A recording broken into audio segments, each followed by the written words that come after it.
There they go, the clown and the two thugs.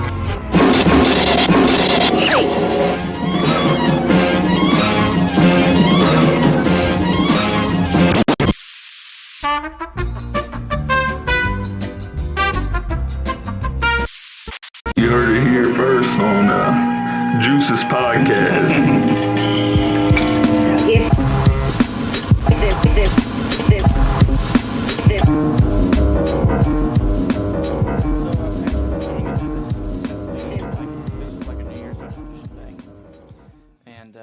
So you can move that mic however you need to. Make sure you can hear me, you can hear yourself, all that kind of stuff. Put this over here.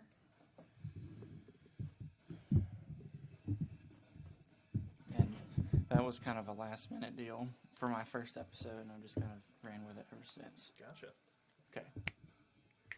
I can hear me. You're a little bit loud, man. Okay, so right here, you can turn it down. That's your knob.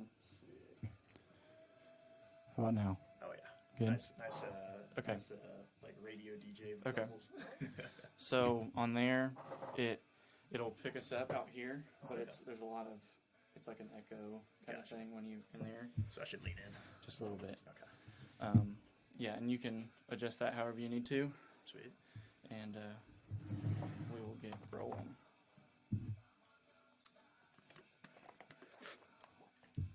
Yeah, so I got my Instagram page up, and I got my YouTube channel up yesterday, and we're going to, so I have 3 so far. You're my 4th, so this is episode 4. Sick. And my first episode is going to release on Monday, and I'm going to do an episode a week. And eventually I'm trying to figure out how I can do Spotify and Apple releases too. And then eventually get a camera in here so I can video it too, because a lot of people are into that. Yeah, video podcast. But yeah, so in my head I wanted 4 before I released anything, just to have some under my belt to give me time to edit, schedule other people, that kind of thing. Yeah, that makes sense. So Get some momentum going. yes. All right, we'll get a picture and then we'll start rolling.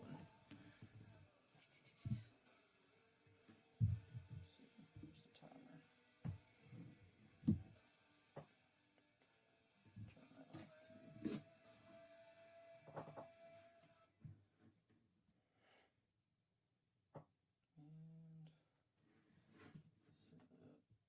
And not like that. Flip it.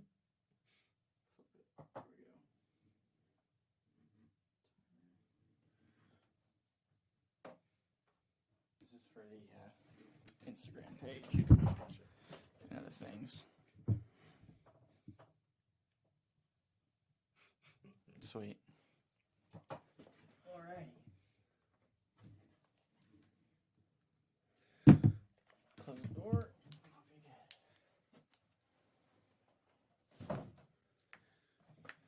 Oh.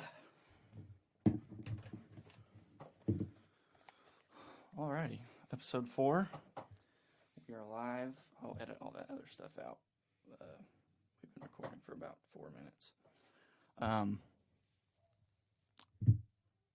What's up, dude? What's up? It's nice to have you in here. Yeah, thanks for the invite.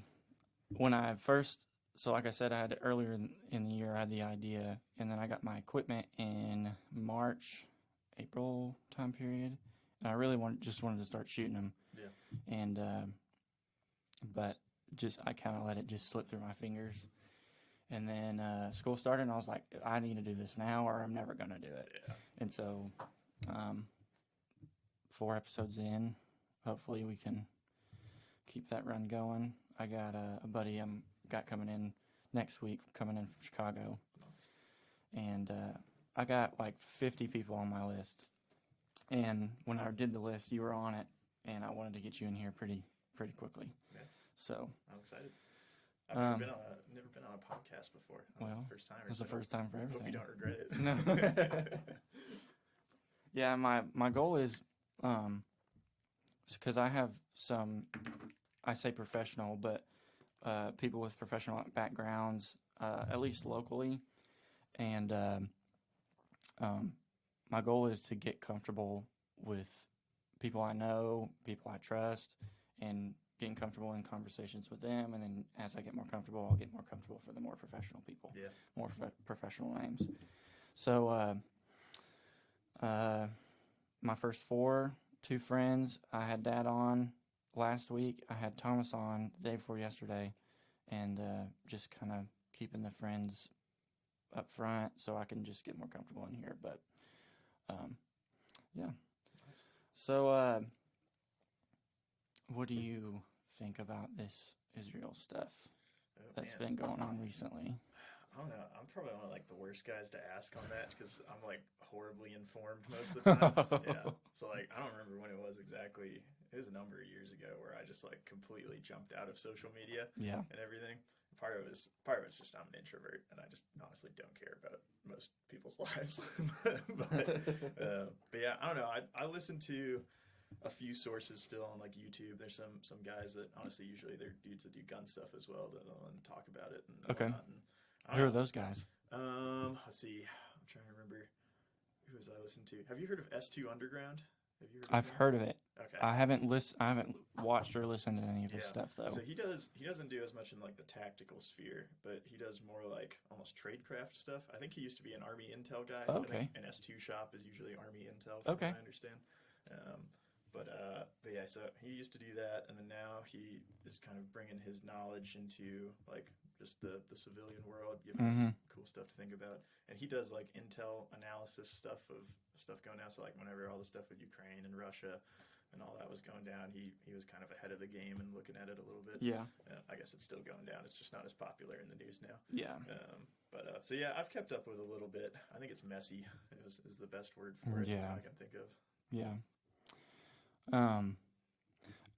And the reason I ask where do you do your research and like where you get your news and stuff is because it's really hard to find a credible source.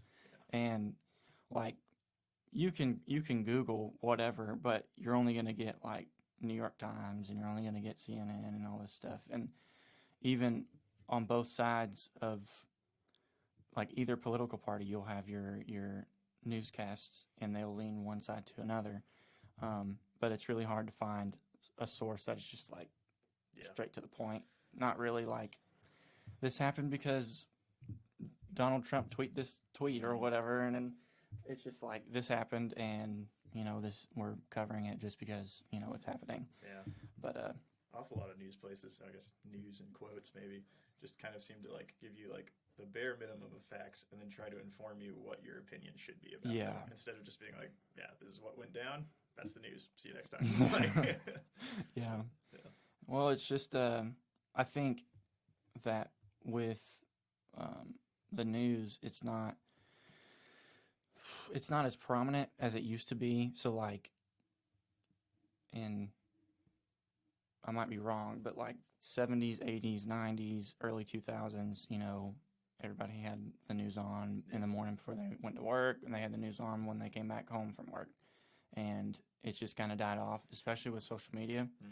And I think they're just trying to find a base that people can resonate with, and that's how they get their numbers. Yeah. And so anything they can do to like juice up the story or just anything like that, just trying to stay alive is how I'm looking at it. Yeah.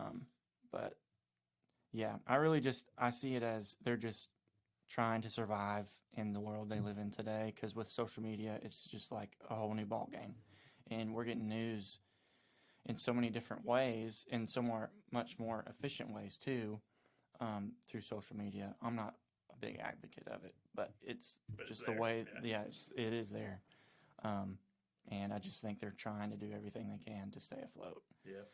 One thing that S2 said a little while back in one of his, I think it was just like a brief, like little commentary thing he wrote up and whatnot, was that like there's so much, especially with this Israel-Gaza stuff, there's so much information being populated that like it's incredibly hard to verify if any of it's actually legit. Like he noted a couple times where he's like, yeah, like these senators that posted this, he's not like commenting on like why they did or anything, but he's like, but that's a photo from like 2011 that they just used there.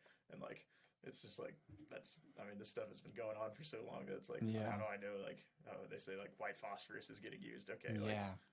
are there pictures I can actually trust on that or like anything? And it's just, oh man, it takes so much work to actually verify it that sometimes, I don't know, I get a little bit of an isolationist tendency in me where I'm just like, all right, unless it's directly affecting me, Yeah.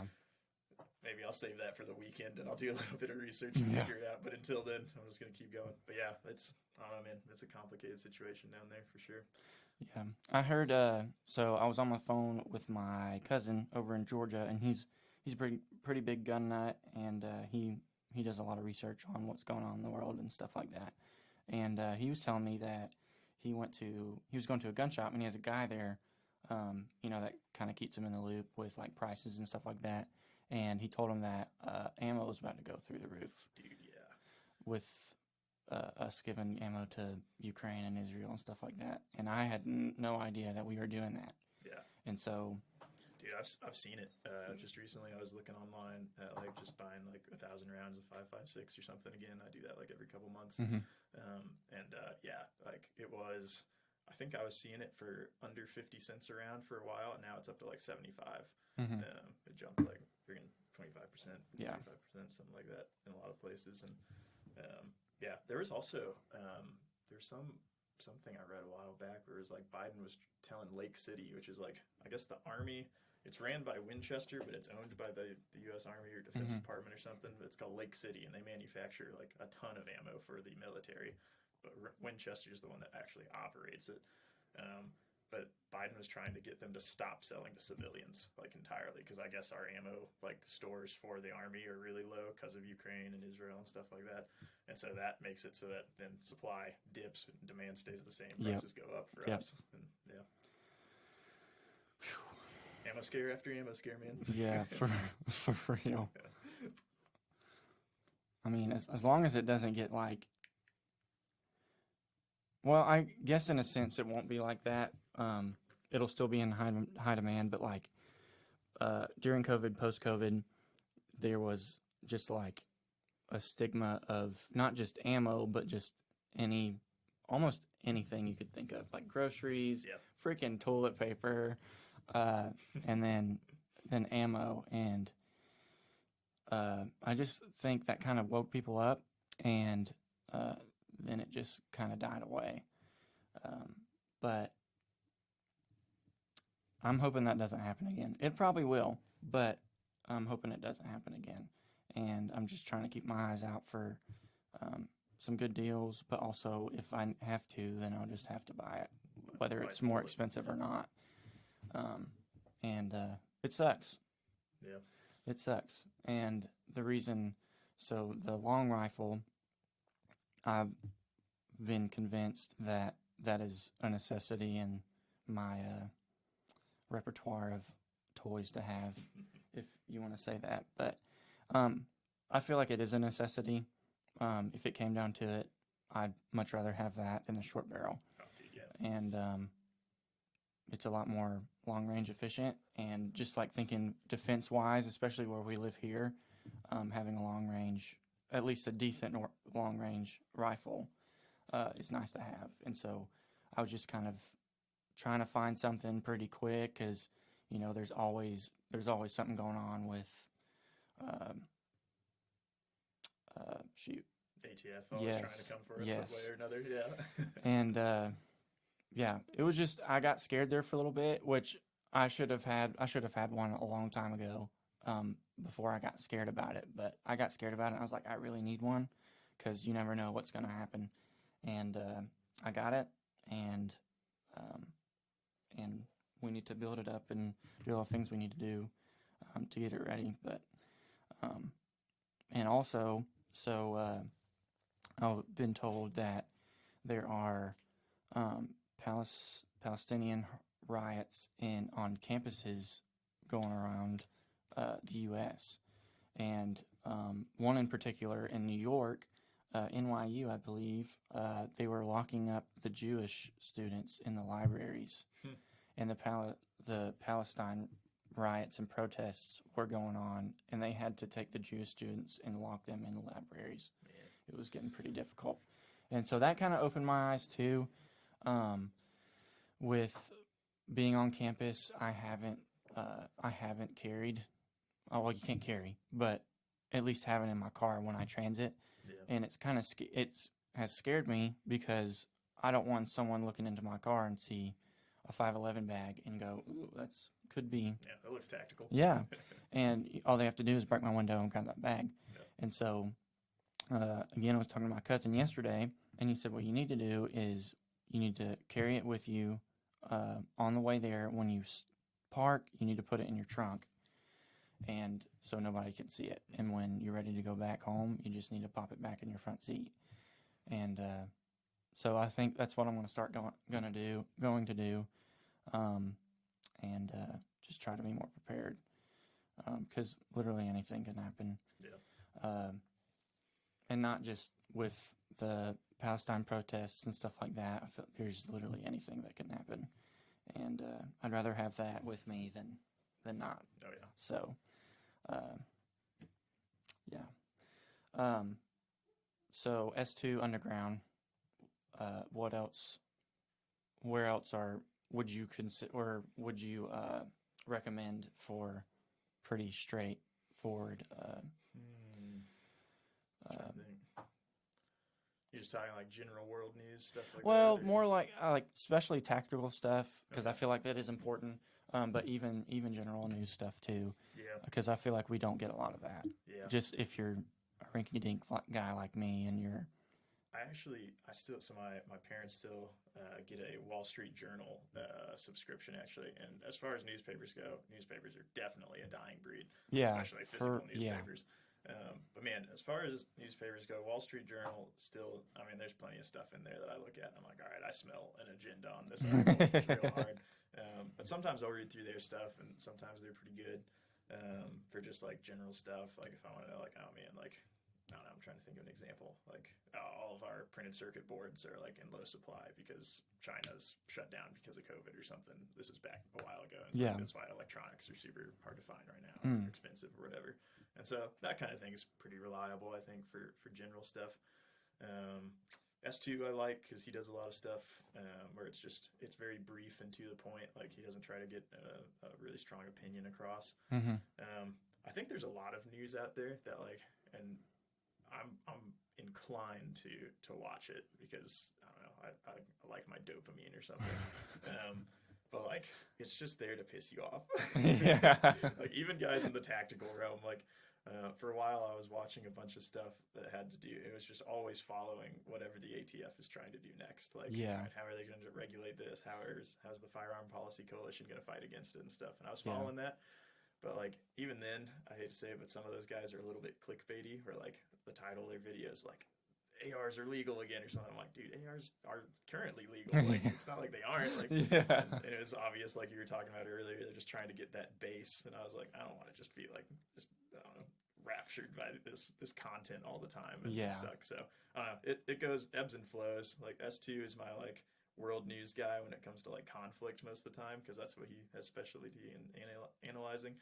And then like Wall Street Journal if I'm just looking for general stuff. And then honestly beyond that, I kind of try to just keep my mind on my local community. And so I just stay tuned in with my local guys here, like my pastors or my good friends or something like that, if they hear something going down with Rolla, because that's actually the thing I can affect the most clearly is my local community. And so I'd rather be very in tune with my local community and try to have a good presence and reputation with that and keep my ear to the ground there than necessarily all the stuff that I look at. And I'm like, and if it's big enough, it's going to ripple down to our local economy, local place.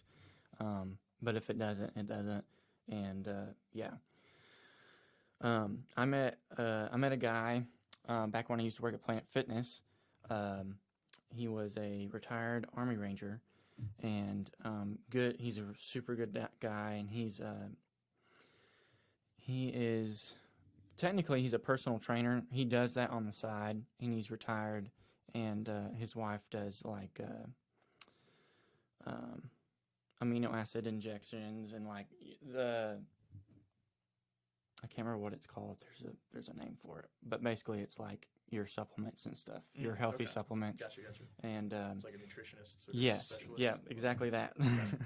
But yeah, he's a really good guy, and we got to talking one day, and when I found out that he was someone that paid pretty close attention to the community, like the local community, he was talking about, and this was just a normal day at Planet Fitness, and he just came up and asked me, and he said, "Do you know about what's the program? It's a homeless program in Rolla." The Mission? Yes. Yeah. And he said, "Do you know anything about the Mission?" And I didn't ring any bells at that time. And he said, "Well, it's over here by the Methodist Church in downtown." I said, "I know exactly what you're talking about." Yeah. And he said, "What do you think about that?" I said, "I think that is the worst place, at least the worst place to put that, especially with there's a daycare. At the time, there was a daycare right across from there." And I said, "There have been reports of freaking needles being picked up, and, it's just not a good spot to be. And nothing against those people, and I was telling him, I said, there's nothing holding anyone back from just, like, taking a kid or even pulling out a gun and just, like, just mowing down kids, to be honest." I said, there's nothing holding them back from that. And especially if that's a church, and I don't know the ownership, how that's worked. I know it's changed a couple of times, but like you got to think better than that, especially with a daycare across from there. But I know that they recently moved out on the outskirts of Rolla on 63. But I think did the Mission move, or did it I believe so. Okay. And I think it's like a bigger warehouse. I'm not sure what all they've got going on there, but I think homelessness here in Raleigh is a big issue. Yeah. And I think most of it's because you have a lot of these smaller surrounding counties. What they'll do is they'll get out of jail, put them on a bus, and then the bus goes to Raleigh. And so if they don't have connections, the people that have just gotten into jail are on a bus to Raleigh, they don't have any connections, they're probably going to stay in Raleigh for a little bit. Yeah. And it's not a good look. Yeah. And I'm glad I'm not in town all the time. I'm glad I also don't live in town all the time. But yeah, it just seems like it gets worse and worse. Like every winter, dude. Yeah. It's like bad. Usually it dies down because it's cold. But it's still just a year round. It's just pretty bad. Yeah. And I remember my dad talking to me way back. There's a phase he went through where he was a hitchhiker for a while. He was just going throughout the country, and he talked about certain towns that were like dead zones. So once you got in them, it was really hard to get out of them because like nobody left. Like people would go through, and then nobody would leave. Really, it was kind of like it was like a toilet bowl for people. They just get stuck in it. And yeah, I feel like Raleigh's that way with a little bit with homelessness, like you're saying, with surrounding counties and stuff. And I don't know, once they get here, they seem sort of stuck for a while. And, yeah.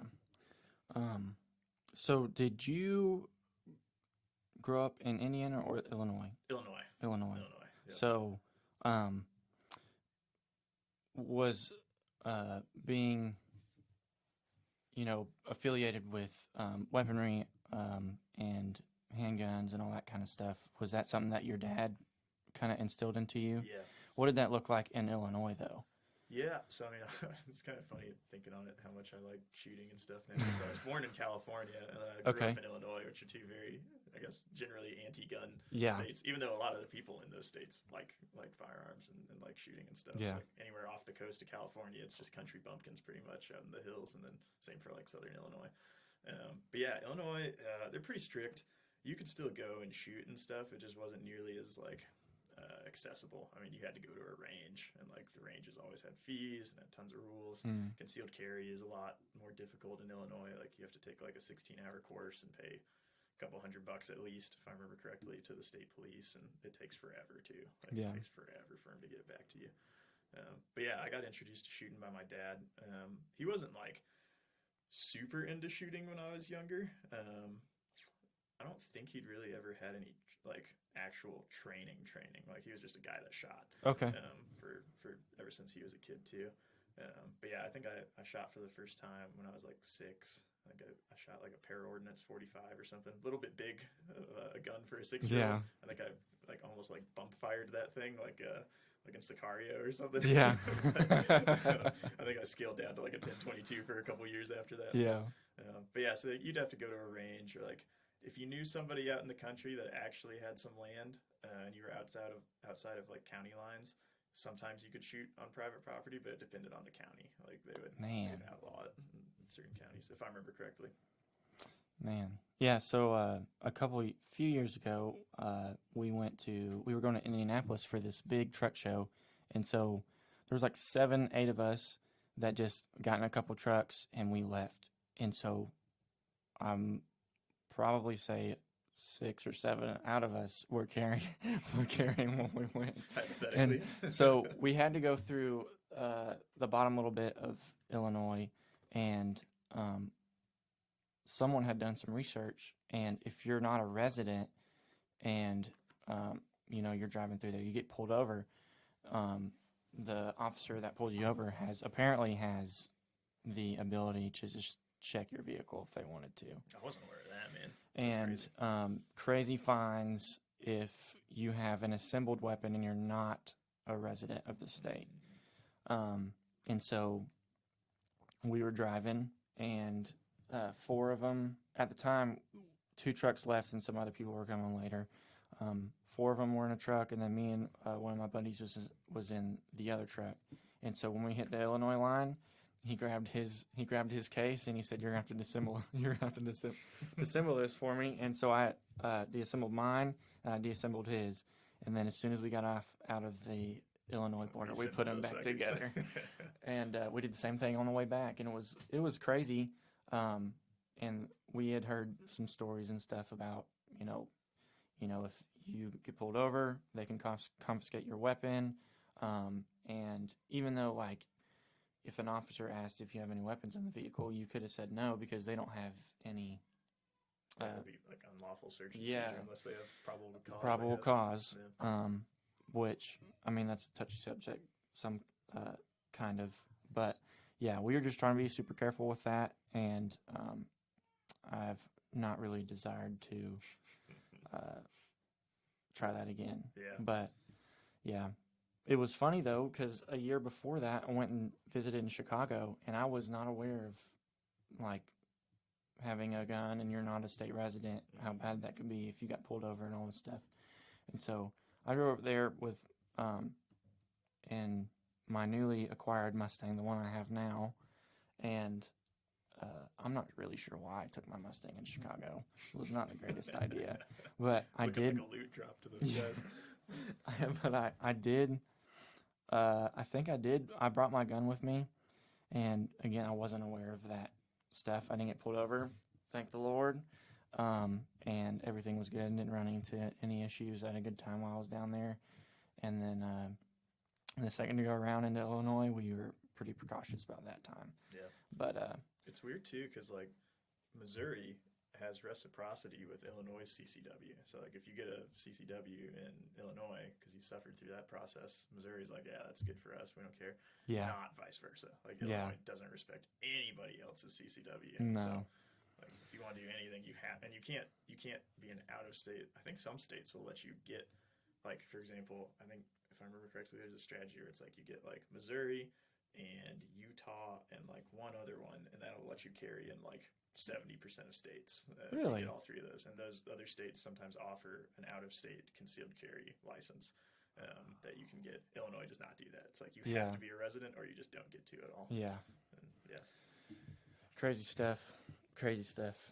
What part of California were you born in? I was born in Monterey, California. So it's Northern California. Northern California, okay. It's not the super... not a lot of the water in California is all that warm, to be honest. But no, it's not. No, it's really not. Cold. Yeah. Yeah. No, it's not. So when Dad was stationed in Pendleton, so that's SoCal, and it's 45 minutes north of San Diego, and about 2 hours south of Los Angeles. Okay. And he's probably told you about that. Dad has probably, but I was only 6 years old at the time. I really couldn't tell you how what the environment was like. Just that it was nice every day, and there were forest fires quite often, and that was actually a wild experience. Just having fires all around you, and it's just like breathing ash every day. Yep. That's kind of funny to think about. It wasn't a funny matter at the time, but looking back at that, just like going through that was pretty crazy. Yeah. But yeah, great weather, good food. Terrible politics. Terrible. And not very nice people too. Yeah. Exorbitant property taxes. No offense to anybody, but yeah, it was because we went back to this. We went back to the same place we were at when he was stationed there for my senior trip, and just the people are just not the same. Yeah. And it's like kind of everybody's like in their own lane, and you can't get into it, and if you get into it, it's just like away with you. Yeah. But yeah, it's a weird place, and I'm not the biggest fan of Missouri. What are you talking about? Our beaches are beautiful. It just gets too cold here, to be honest. I miss nice weather, but I had California and North Carolina for that, which I'm very grateful for. Yeah. But good times. So in jiu-jitsu? Yeah. Okay. Yep. Yeah, I've been doing that for about 6 months now. Awesome. Still categorically a white belt for sure. Right on. Which, yeah, I get my butt kicked by a lot of guys, but I'm getting better. Yeah. So. Yeah, I want to get back in there so bad. I'm just trying to find a stable job right now. I'm getting ready to start subbing so I can get some teaching hours under my belt for my degree, and just trying to find the money to do the things I'd like to do, and jiu-jitsu is one of them. Yep. Because I feel like I'm missing out. Great cardio. That's like just cardio. Yeah. that's one of, I think that's the least positive aspect of that. Just more so being mindful of like that's great for self-defense purposes and stuff like that. It's just good to know, like if it came down to it, that's great stuff to know. And it's just fun too, man. It is fun. It is really fun. I enjoy. I've never been like a puzzle guy or like chess or anything like that. Like I play like really stupid games in general. But dude, jiu-jitsu is like a chess match. It really is. I've been learning more and like understanding like how to manipulate a dude's weight, how to defend against being manipulated around and thrown around and stuff, and like.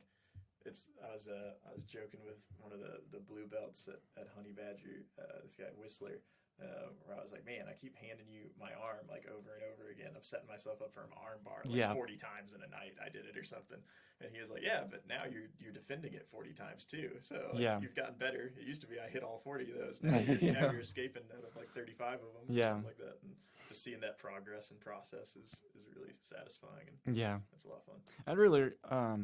I guess I had thought about it, but I just not really thought it deeply into that. But it is like a chess match. It's like if my foot's here, what do I do when his foot moves? And there's like so many different things that can happen, and you have to be thinking ahead. What are you going to do next? How are you going to escape this move?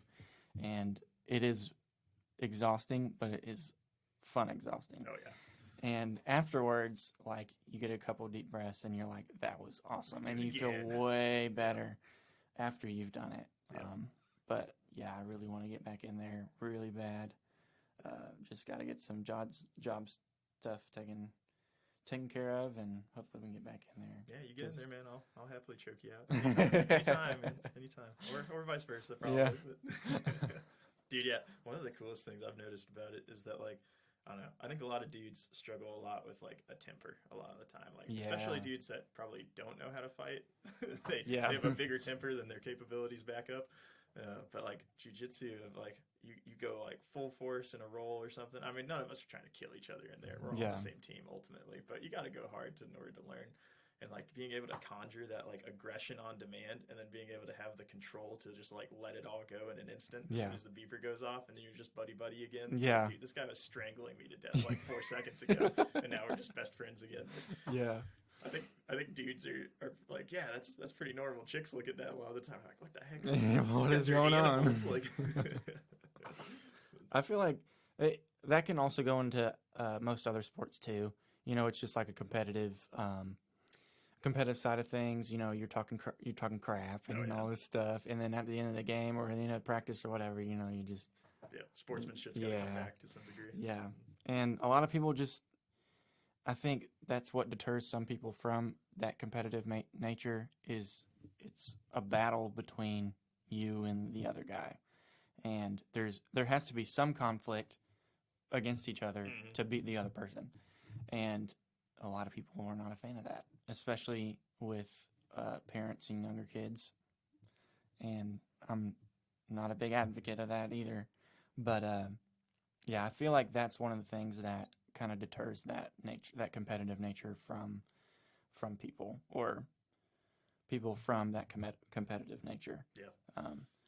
But yeah, I've been reading. This shows how freaking nerdy I am. I've been reading a book about handgun training, and it's from this guy. What's his name? Brett Askell, I think is his name. He runs a company called Bear Solutions, BAER. He's a really cool dude. He's got a YouTube channel and does a whole bunch of stuff. But I've been reading his book on how to train handgun and how to train others in handgun and whatnot. And he went through this whole section about like mindset, like how do you approach training, and like there's people that have, I can't remember them all. He had like 4 different mindsets, but there's one where it's like, I have to avoid failure at all costs. If you've got that mindset, jiu-jitsu definitely isn't for you, because like pretty much what I've been told, at least from guys way wiser than me, is like, yeah, your first like year and a half, 2 years is you just learning how to survive as best as possible. Because like if they wanted to, these blue belts and purple belts could kill you, dude. Like, it's really like, especially my first few times, especially in jiu-jitsu, it's just like, how do I survive? Yeah. Like, how do I get out? Most of the time, I'm in some crazy move. I'm trying to figure out how to get out of it. Yeah. And I'm never on, I try to be on the offense, but it's pretty insufficient because I'm, pretty new to the game. But yeah, the times I've been there, it's really just like defending and trying to get out of moves and stuff. But yeah, like training to not fail, I think that's a good training to go by. But you're, at some point, something's going to happen. You've got to. Yeah. And that goes with jiu-jitsu, that goes with handgun training, that goes with rifle training. It literally goes with everything. And to expect that you're going to be perfect at it is kind of a little bit lofty. Too lofty of an expectation a lot of the time, for sure. It can get really discouraging too, because I know guys that like, I was like this as a kid actually, where like one time I went ice skating and I sucked. I was terrible. I could barely stay up. Yeah. I mean, I was furious. Granted, I'm like 7 or 8 or something, and I just expected to be really good at it. And I think a lot of dudes are like that in some things, especially shooting. Like in the times that I've taken guys that have never shot before and chicks that have never shot before, girls usually pick it up way faster because they don't go into it with this like egoist expectation that I'm going to be great. They're like, hey, I don't know what I'm doing, just teach me what to do. Guys show up, they're like, well, I'm a man, so I'll be good at this. Yeah. It's kind of interesting. I don't need any pointers. Yeah. I'm good to go. Yeah, good old pride. Yeah. And that's what Dad honestly was saying. He said the same thing. He said that the ladies are just like, they really don't know what to do, and it's not really they're willing to learn because they want to learn, and like you said, there's not really any ego in between the training and what you're learning. Yeah. And I think it's just kind of built in our DNA, just like with anything, not just handgun training, but like you can do that with anything, academics, sports. Yeah. For guys, it's just like I know what I'm doing, and in your mind you might not know, but just going in with that. And yeah, I think guys do that with everything, and ladies do that sometimes, but more not really with the hand training stuff, at least that I've heard of. Yeah. It's been interesting to see at jiu-jitsu, and I mean, by no means am I like a gym favorite or anything. I don't think coach even remembers my name most of the time, which is fine by me. As long as he's teaching me, I'm happy. But you go in, and if you have an ego, like there's this dude that came in a few months back where Josh and I, my roommate Josh, he and I were super green, like we were super new. We'd maybe been there for like, I don't know, a month or two or something like that. And we went during lunch hours to do just like some drills where we're not really going full force. We're just trying to figure out technique and like, all right, like where am I going wrong with this movement, or like what am I doing wrong? And this dude showed up at lunch hours with us, and he just immediately was like hassling coach, like, when can I fight? When can I fight? Coach is like, I'm not going to let you fight anybody. I don't know you. Like, you haven't trained. I'm going to just throw you in. And so he just wanted to do Muay Thai because they do that Honey Badger too. Yeah. And he was like, hey, if you want to fight, you got to start with drills, man. You got to start at the basics and work up. So you go over there and you drill. And that guy was bored out of his mind. He hated the drills and stuff. So then he took off the gloves and he's like, all right, well then I want to roll. I want to do jiu-jitsu. And he was like, all right, well, yeah, you can ask one of these guys if they want to roll. Yeah. And this dude's a pretty big dude. He's about my height. He's probably like 3 times my weight, roughly. And so he goes up to Josh and he's like, you want to roll? And you could tell he's like, I just want to beat somebody. Like, I need this right now.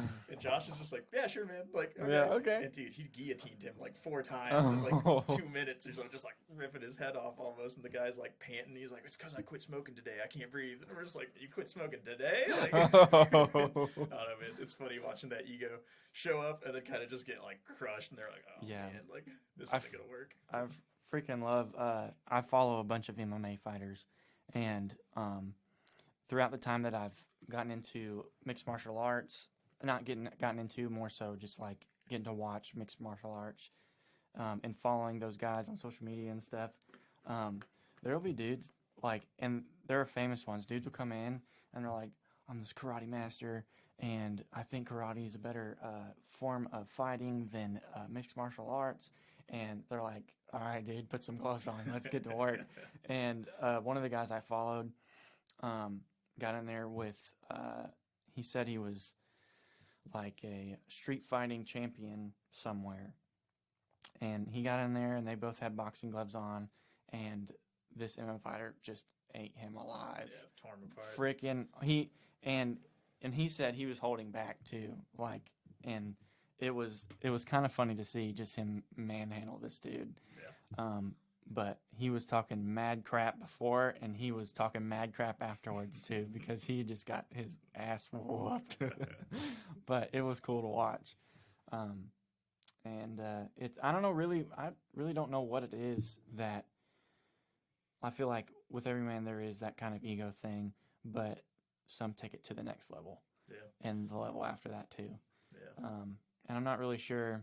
It's just really just wanting to prove that you're a badass, or trying to prove to yourself that you are too, I guess. I don't know. Yeah. But it's fun to watch those kind of people, just get put on their butt.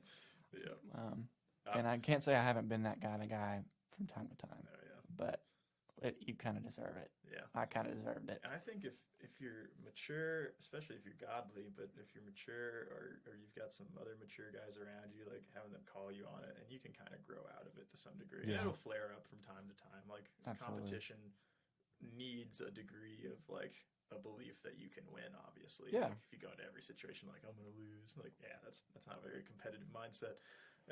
But yeah, you could definitely take it too far where you start being that guy everyone looks at. It's like, all right, buddy, like you walk loud and don't carry a very big stick. Like, Yeah. you should probably walk a little bit quieter and Yeah. actually carry a big stick. My Yeah. dad always told me when I was younger, he's like, Dan, no matter how big a fish you think you are, there's always a bigger fish that can Absolutely. gobble you up. So Absolutely. And I feel like there's a very fine line between being very competitive and very prideful. It's a very, very fine line, because if you're competitive, you're wanting to get better, you're wanting to beat your opponent just based on like you want to win. yeah, And it's that line from competitiveness to pridefulness is like, I am just better than you. And a lot of people get it mixed up. A lot of times it gets mixed up. And I feel like a lot of athletes are misunderstood because of it. I feel like a lot of more professional people are misunderstood because of it. And they see it as being prideful, being self-centered, but it's really just a competitive, like, I want to win. yeah, And I want to win because I don't like losing. And if you want to win, you want to get better too, to be able to win those things. Yeah. And unfortunately, a lot of people just get that kind of mixed up, especially today and recently. But there's a lot of those guys out there that are misunderstood because of that, for sure. Yeah, definitely. I think it's interesting. You can judge a lot about a person on how they interact with somebody that is obviously not as good at them in something. Yes. Like if they solely see that, and yeah, sometimes you got to put a guy in his place or something if he's talking smack or whatever. But most of the time, like Coach tells us this at jiu-jitsu all the time. He's like, hey, if you're rolling with somebody that's brand new or smaller or weaker or just obviously not going to beat you, don't just dumpster them because you can. Like use it to like, instead of just help like them reinforcing learn. stuff. Yeah, and Help it also like teaching other people or just giving them an opportunity to learn, and honestly just seeing other people work through problems is super valuable for your own learning. Absolutely. And so like if somebody just looks at other people as an opportunity to show their like preeminence in something, their like apex level, instead of seeing opportunities to just learn and increase their level, that's I think the difference between that like pride line and competitive edge, because like the people that are usually the best at something are always, they might be willing to say how good they are, but they're also always looking to like edge their game up into the next level and stuff, instead of just like dumpster on the new guy and be like, yeah, see, like And for the most part, I feel like if someone that is competitive, I say for the most part, I feel like for some people, I feel like with a true, pure competitive nature comes good sportsmanship too. Sure. And with that, if we're rolling and I'm talking smack to you and you end up beating me, I'm going to have to take the humble way out. And I say humble way out, but like, I'm just going to have to go, dude, you got me. Yeah. Like, congrats, you got me. And then that should propel you to get better so you can have a better advantage next time. Yep. But you don't see that too often. There's a lot of complaining. I got sick the week before, or I got sick the night before, or whatever. The other guy's on juice or something crazy. But yeah, I feel like that's missed a lot though. And with a competitive nature, there should be a healthy sportsmanship too. Yeah. Like a healthy competitive nature is what it is, and a lot of people miss that. And because I don't think there's anything wrong with talking smack. When I say talking smack, you're not bringing in like family members, and so you're not going off the wall crazy or nothing like that. There's definitely some hard lines, and then absolutely, but within those lines, absolutely. But like talking smack just builds the tension. It just builds the momentum, and it's just fun and competitive. And I like stakes. Yeah, like absolutely. And some people don't like that, and that's okay. But if you talk smack to me, I'll talk smack right back to you. And if I lose to you, hey, like, good job. Yeah. And that's sometimes that's a hard pill to swallow when you're talking that smack and you can't back it up. And it's just a big cycle you got to go through all the time. And sometimes you'll admit to it, and sometimes you won't. And that's just the personal journey every day. Yeah. Do you follow any big jiu-jitsu guys, or do you keep up with any athletes? I've been getting more into watching it. So I mean, Gordon Ryan's, I think, what most people consider like top of the game. And I mean, the guy's phenomenal. That dude is a wizard. he's a beast of a human too. I don't find him. Hope he never like hears this or anything. He'd beat me up.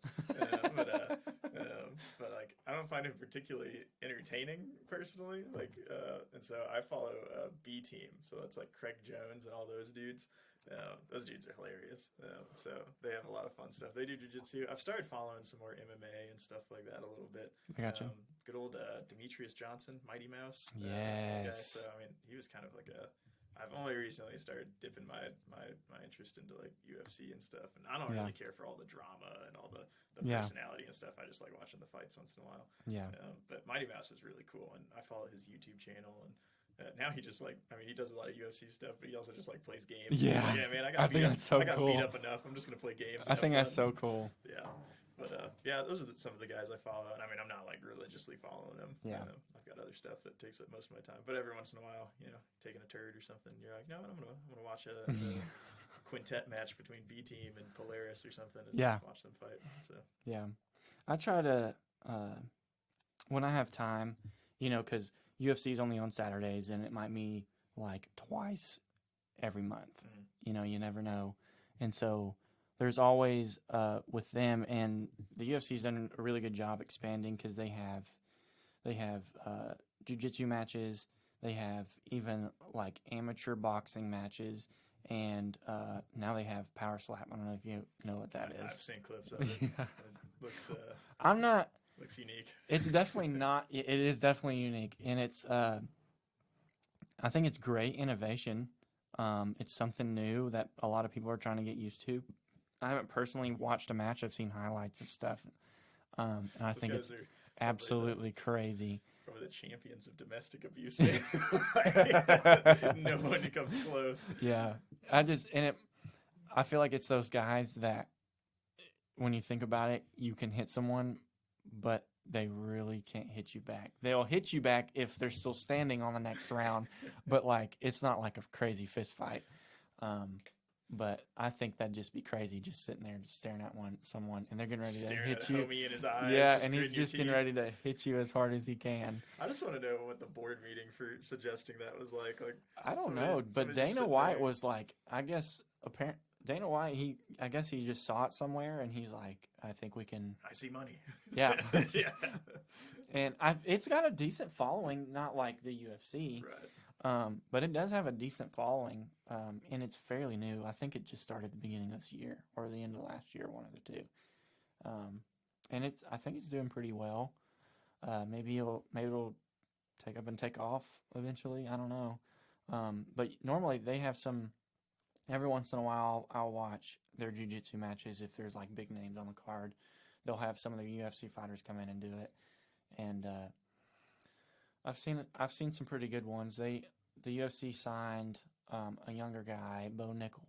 Yeah, recently. Yeah. He was like a huge wrestling dude, right? Yes. And then he started getting into jiu-jitsu. Yes, and I'd seen clips of him and Gordon Ryan having a match, and I really want, like just recently, like this last week, I was like, I need to find that video and watch the whole match. I'd love to see that match.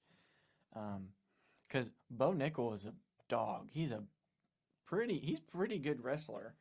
And I feel like a lot of that can transition into jiu-jitsu pretty well. Not for, like, I think there's a big difference in, like, technique and stuff. But, if you're wrestling and then you transition to jiu-jitsu, you're on pretty good legs if you do that. Yeah, I got a buddy named Will that I forget how long he wrestled. I think he wrestled for like 11 years or something, somewhere around there. And so I mean, he's pretty good.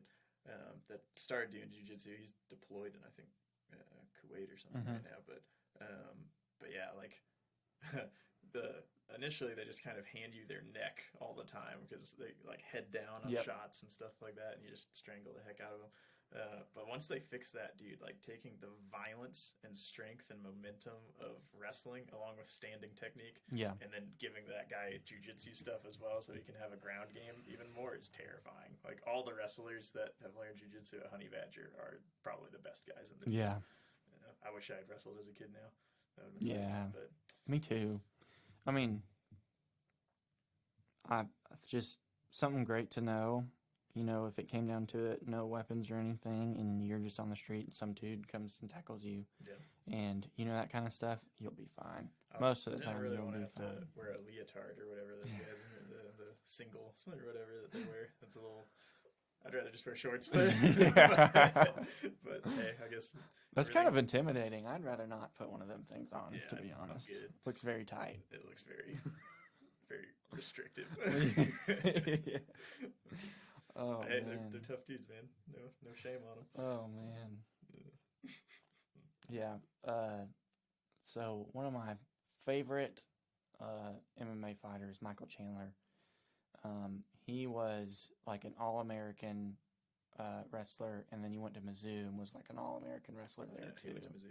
He went to Mizzou, and he's in Nashville now, and he's adopted 2 kids, and he's like a big.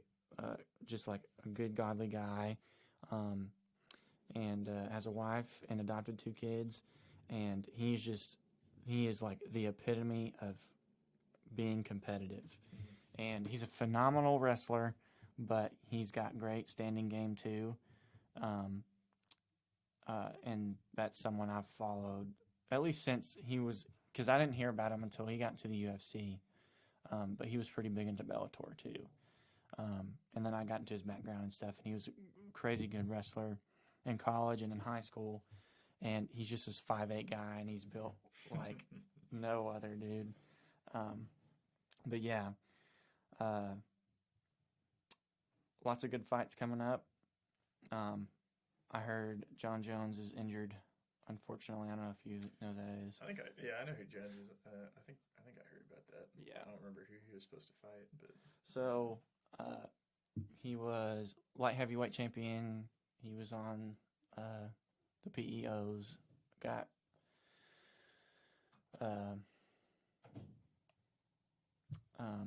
suspended, and then he came back after 1-2 years. Came back to heavyweight, and he's a monster. He's a big feller. He knows how to wrestle, and a lot of the big guys don't. And this guy he was getting ready to fight is a pretty good wrestler at heavyweight. He has a good standing game. He's a pretty good wrestler too. And so everybody was thinking like this might be John Jones's match because he's well-rounded in everything.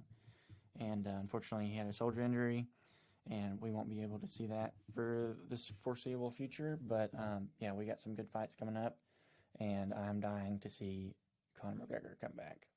Is he playing too? I didn't know that. Yes. So he is in the USADA pool, getting tested. So he's projected to come back at UFC 300, which is next March. I forgot you said USADA. I forgot there's this other dude named Daniel at Honey Badger that he and I have this joke. There can only be one whenever we start rolling. Like, only one of us leaves. Something like that. But dude, I was rolling with him after not having gotten to for a number of weeks or something. I don't know where he was at. And at some point I did this guard pass where I just vice grip their wrist and pass it under their back. And he was just like, homie, you got to get in the USADA pool. Like, you're juiced. I'm like, dude, I'm not juiced. Like, I'm not juiced. I wish I was juiced. No, I don't actually, but not particularly. But yeah, it was fun. Man, I feel like, though, on the outside looking in, because I've never tried that stuff, and it scares me, more so because there's like steroids like Tren and stuff like that. That stuff kind of scares me because once you're on it, you kind of have to stay on it. Because if you get off of it, it's kind of bad. It's really bad for your body, and your body is kind of, well, I guess in my mind, it'll just kind of eventually rely on that kind of stuff, and it just needs it all the time. And you got to be careful with that stuff. And it's always scared me, but it's always, in my mind, it's always like an easy way out too. And I don't, being the competitive person I am, I'm not really into that thing. And with weight training and even with like sports stuff, I feel like that's just kind of taking the easy way out. But there's definitely supplements out there, that help with the recovery and brain strength and a bunch of stuff that I think are super beneficial that are unfortunately still banned because they're still under that steroid umbrella. And I think testosterone is one of them. If you take it right, it's phenomenal for recovery. It definitely can be abused, but if it is used right, it can be very beneficiary. Beneficial. What? I just made up a new word. But yeah. And there's definitely more research that can be done in all of those things. And hopefully eventually there's something that we can use, especially for athletes, that can help with recovery, especially through these crazy physical sports, mixed martial arts, football, whatever it is. Of course, there's injuries that can happen all the time. But I think eventually we'll get to something where we can use that and help. Yeah. I'd love a cheat code that just made me really athletic and in good shape. That'd be awesome. Just pop that sucker. Don't have to go to jujitsu anymore. I just know it all already. Yeah, that would be nice. Swag. Stem cell therapy is the new thing. I guess it's been around for a little bit. and so I have a biology class right now, and it's I was asking him about it, and I was wondering why, because I listen to the Joe Rogan podcast avidly, and he's a big advocator for stem cell therapy, but he's always said that he's had to go out of the States to get good stem cell therapy. And it's I asked my professor about that. He said really it's because and I don't necessarily agree with what he said, but he said that the United States, a lot of people want to test things out before really giving it out to the public. Like he said, someone could have a lot of money and get someone to do it, but out of country, they just really look at it and they go, if this is working, we'll keep doing it. If it's doing good, like if it's beneficial and it's bringing positive results, then we'll just keep doing it. And we can release that to the public, but if it's not, just kind of kick it out.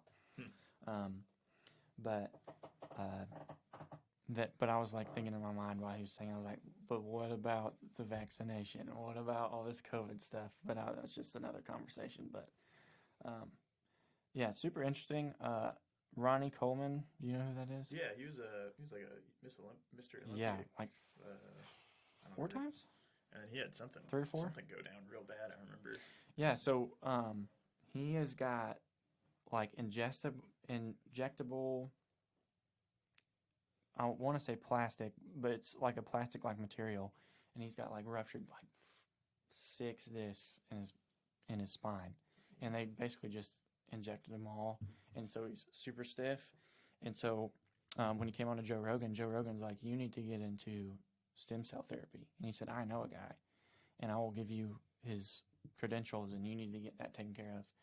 And he had done, and when they did that podcast was back in 2019, before the COVID thing, and he had posted an update. He hadn't been back on the Joe Rogan podcast, but he had posted an update that this stem cell therapy was really working well, especially with his leg function, because he was kind of on and off with his leg functioning.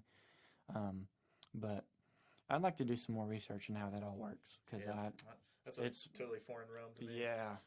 I'm just a code monkey that likes to use guns. Oh man. Yeah. Good stuff. Andor. Star Wars show? Yes. Dude, that's so crazy you mentioned that. I was watching that last night with some buddies binging it.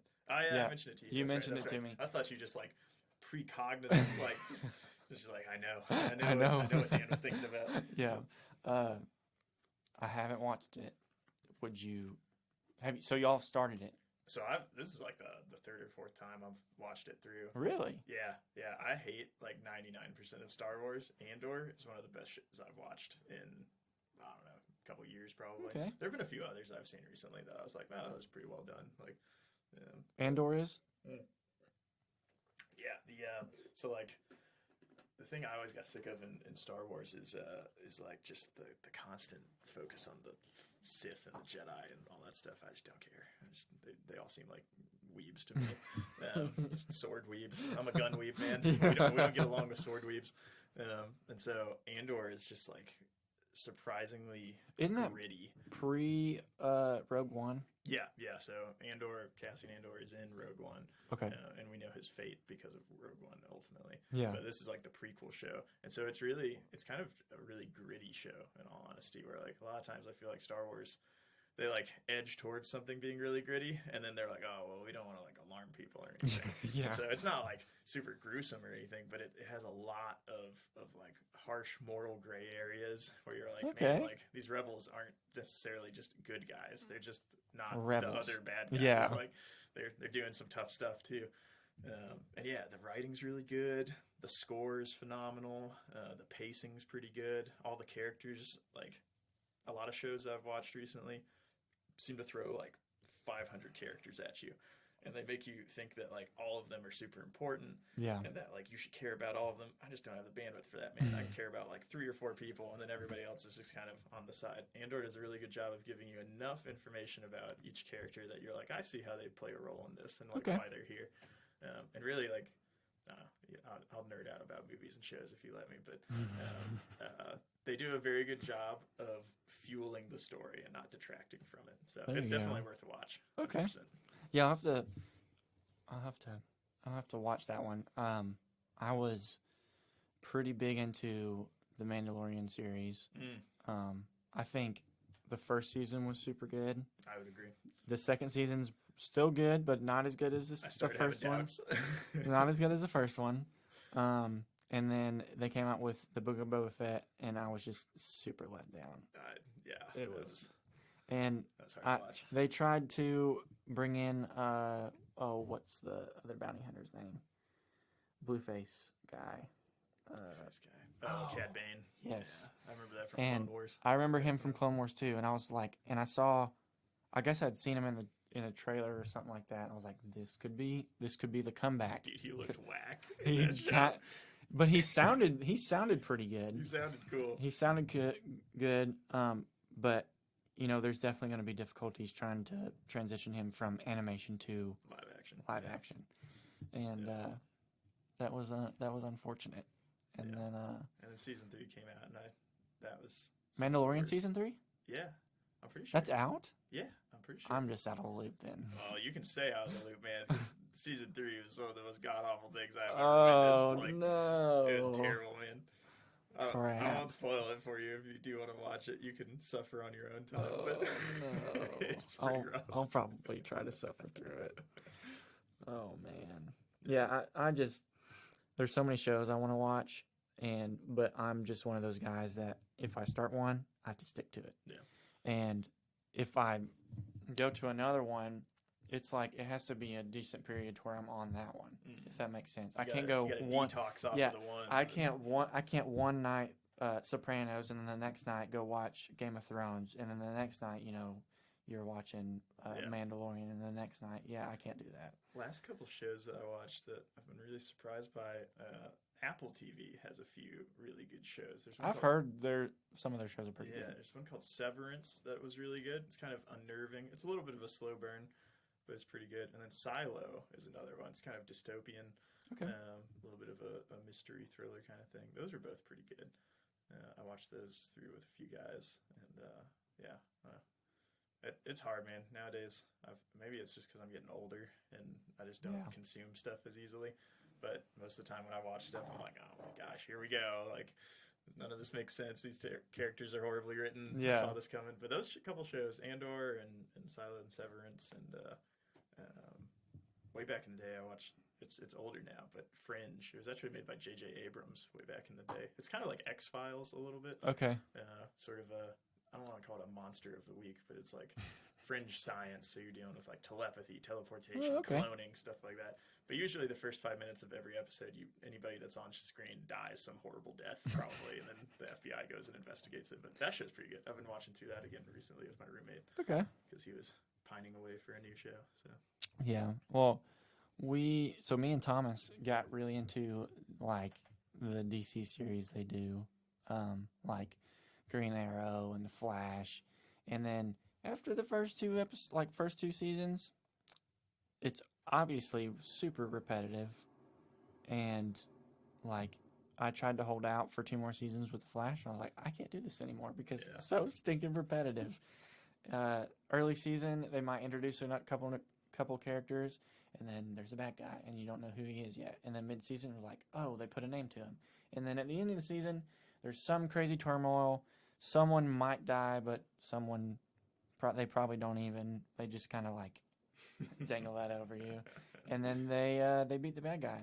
And that happened, I'm pretty sure they're like 9 seasons deep now, and they've done that every single time. Somebody in my community group for my church was talking about that. They're like, yeah, like CW shows, DC shows, like all those are really good for like the first season or something. The first 2 seasons. And you're super into it, and then you just are like an addict where you just stay for the rest. You're just like, oh, it's not even good anymore. But I have to have it or something. Oh, Yeah, it started putting a bad taste in my mouth, and I just had to do away with it. Yeah. And then I transitioned to The Walking Dead and Sopranos, and Gritty. I watched The Walking Dead until season 10, which I didn't even know they had a season 10 until I guess they released it recently. So I didn't even watch that. But by the time I figured out they had a season 10, I was in the middle of Sopranos, and I'm still in the middle of Sopranos, and I have like 2 seasons left in that one. And I freaking love that show. Breaking Bad's a really good one. And for me, like, there was a big Game of Thrones phase for everybody, and I was just like, I'm not going to watch it because you were saying I need to watch it. Yeah. And then, like, 3 years later, after the Game of Thrones trend, I watched it, and it was good. But I'm kind of, like, against the trend kind of guy, and I don't want to, like, go with everybody else, so I kind of just do it when I want to. Yeah. And so Game of Thrones was pretty good, and I enjoyed it. And I want to watch their pre-Game of Thrones show they have. But again, I'm still on Sopranos. And but yeah, lots of good shows out there that I want to sink my teeth into. I recently, earlier this year, I rewatched Regular Show. Oh, classic. And I rewatched Adventure Time classic. after that, dude. They were both so good. Because, like, growing up, you don't get them by episode. You get them, just out of a hat, like shuffle out of a hat. Yeah. And so I never really knew, like, the endings to those. And I didn't even know they had endings. I thought you was just, like, some crazy stuff happening just like every episode in Regular Show. Yeah. Like, something crazy happens, and it's just crazy, goofy show. And so I had no idea either of those had endings like they did. Yeah. I'm always so surprised at who likes those shows, because those are 2 shows that I feel like some people absolutely love, and then other people are like, this is the weirdest crap I've ever seen in my life. Like, yeah. One of the, I'll say older, he's not that old, but he seems old, guys on my church security team, he's got like 4 kids, and he's like, dude, I love Regular Show and Adventure Time. I'm like, wait, really? Like, so, yeah, we'll make references all the time and stuff. Yeah. It's fun. Yeah, Regular Show and Adventure Time and SpongeBob were all, like, I tried to watch those when I was a kid, and those were the shows that I would sneak in. Yeah. But like, anytime my mom would come around the corner, I'd like flip the channel, because I would get in trouble trying to watch those. And like, looking back now, like, I could understand, you're trying to protect your kid and all this stuff, but there were way worse things on TV to watch. Adventure Time was pretty innocent most of the time. Yeah. It made a few jokes or insinuations once in a while that, like, now that I'm an adult, I'm like, oh, that's pretty smart. That's pretty good. Regular Show, maybe a little more so sometimes. Yeah. My dad never let me watch SpongeBob because he found it too obnoxious. My dad just couldn't take it, and he was like, I will not let my son watch this. Yeah. So I didn't get to watch that. Well, SpongeBob was good until, like, season 3. Not, like, there is season 1 to, like, season 3 or 4, and then it just got really weird and really, like, incentivized. I got no idea which word you're looking for there. Like, it got really mushy-gushy. Oh, okay. If that makes sense. And the other ones were just, like, just kind of obnoxious and bland, and it was just funny. And after that, it was just like they tried to put a story behind it, and I'm like, you can't do that. Can't do that. And they're like 20 seasons deep now, and I don't want anything to do with any of those because they're not as good as the early ones. Yeah. And I'd seen this debate the other day, and it was like, would you take, so you go by a Cartoon Network, and would you pick Nickelodeon and then all the Cartoon Network ones go away, or would you pick Cartoon Network and all the Nickelodeon ones would go away? And I was like, the only Nickelodeon one I would keep is SpongeBob, and that's just the first 3 seasons. Was Courage the Cowardly Dog Nickelodeon? No, that was Cartoon Network. Okay, because that was a good one. That was a formative show for me, I think. Surprisingly, that show is nightmare fuel. Yeah. I watched it as an adult, and I'm like, dear Lord, holy crap! I watched this as a kid. Oh man, that and Flapjack, dude. Flapjack's weird. Flapjack's so weird.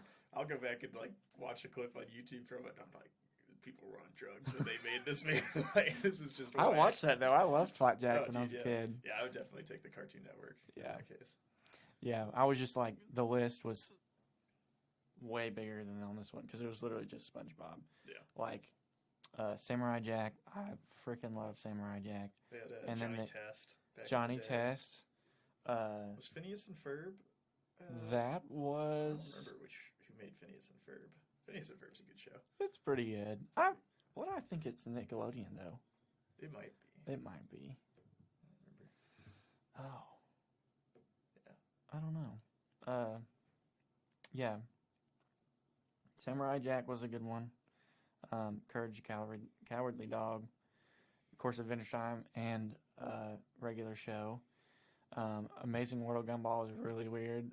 I never watched that. That was when I started phasing out of Yeah. cartoons. Yeah, that's about the same time. I think I forget when that came out. I was maybe like 12 or 13 or something. And so Adventure Time, I was like, I like this. It's witty. Yeah. Gumball, I was like, this is weird. Like, I'm going to not watch this. Yeah. But I've seen clips of that show and like the jokes that they insinuate in there and like the kids like are just completely obnoxious to it. But like they've got some crazy freaking adult jokes in that show. Dude, It is insane. I remember a series of games that I played growing up that did the same thing were the Ratchet and Clank games on like the PlayStation 1 and Yes. PlayStation 2 and stuff. Dude, just in the titles, they had like Ratchet and Clank Going Commando was like one of them, and then the other one was like Up Your Arsenal. It's like, oh my gosh! And then like there's a few others. Dude, there were so many jokes in those games that as a kid I was completely oblivious to, and then nowadays I look back and I'm like, I can't believe they got away with this. Like E for everybody? Are you kidding me? Like there's something in one of the Ratchet and Clank games just called a crotchetizer. I just feel like those guys like got drunk and they're like, you know what, dude, this would be so funny. No one had any limits. idea. Like none of the kids will No. know. Yeah, That's super fun, funny. man. That's awesome. Oh man.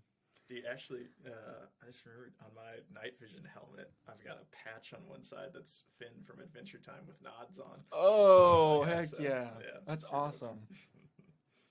No, honestly, so I've watched regular show, and then I rewatched that one, and then I was like, man, that was such a good ending. It was such a good ending. And then I think you had mentioned that you'd watched Adventure Time, and I was like, I'd watched it from time to time, and it just kind of like Ice King was kind of weird when I was a kid. He was when I great. was a I love kid, Ice King. yeah. And so I started it, and then I for the first few seasons I just kind of ran with it, and then everything started coming together. I was like, ooh, and then like it all came together at the end. I was like, this is so awesome. I remember I liked most all of the seasons. The last couple I didn't enjoy as much, but there were still some good episodes hiding in Yeah. it. But some of the early episodes, like I'll always remember the one with the deer where he like kidnaps all the people and like he like takes off his hooves and has fingers and like Finn's just like dude, yeah, I love that episode. Oh my goodness. That's probably my favorite episode of that show. The one they had just gotten a battle and or they had just gone on an adventure or whatever, and they were back, and so Jake, I guess, had hired like these clown nurses. Yeah, that one's freaky. That one's real freaky. And Finn goes off and gets the Cyclops eye, and that's the one I remembered the most from when I was a kid, and that kind of carried into my suspicion into going to rewatch that show. Yeah, that one's very odd. But I think one of my favorite ones is Jake turns himself into like a house, and he's just like talking to himself in like narrator mode. Yeah. And they did like the whole episode of him narrating just stuff going on around him. I thought this is pretty cool. Yeah. But yeah, great show. And actually, right after that, I was kind of looking for another cartoon that I wanted to rewatch, and then I heard pretty good things about Gravity Falls, and so I rewatched I that haven't one. watched that. I've also heard And from a few it's- buddies that there's some really pretty, fun ones. it's pretty good, but there's only 2 seasons, and they kind of just stopped it after that. And like kind of left it on a cliffhanger because they put so much into 2 seasons, and they just cut it off, and everybody wants a 3rd season, but yeah, I miss the good old days, just waking up before school and watching Cartoon Network. It was a good time. It was indeed. Well, dude, I think we can wrap it up on that. Sick. It's been an hour and 15? Something like that. I don't remember. I got here like right after 1. Yeah. Yeah. So, we need to do this again. I'm game. I'm always game. Thanks for the invite. No, Appreciate absolutely. I'm pretty booked out for at least till mid-November. We'll see. I'll be out shooting in Arizona mid-November, so yeah, probably anytime after that if you ever want me back. Heck yeah, dude. Whatever, have a game. Heck yeah. Well, it is 2:28. This is episode 4, and I think we'll wrap it up. Sweet. Thanks, Jackson. No problem.